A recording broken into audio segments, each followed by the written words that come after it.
National Weather Service in Milwaukee, Sullivan has issued a tornado warning for southwestern Racine County in southeast Wisconsin, western Kenosha County in southeast Wisconsin, eastern Walworth County in southeast Wisconsin until 11:15 a.m.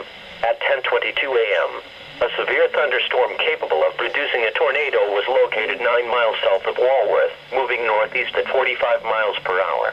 Hazard: tornado and quarter-size hail. Source: radar indicated rotation. Impact: mobile homes will be damaged or destroyed. Damage to roofs, windows, and vehicles will occur. Flying debris will be deadly to people and animals. Tree damage is likely. This dangerous storm will be near Juneau City around 10:40 a.m. Lake Geneva, Cal Lake and Powers Lake around 10:45 a.m. Motors Lake around 10:50 a.m. Rochester and Browns Lake around 11 o'clock a.m. Union Grove and Eagle Lake around 11:05 a.m.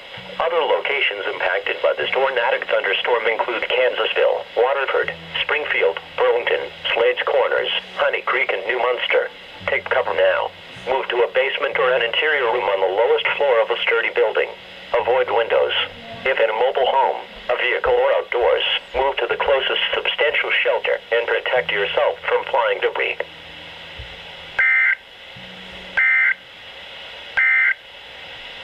A tornado warning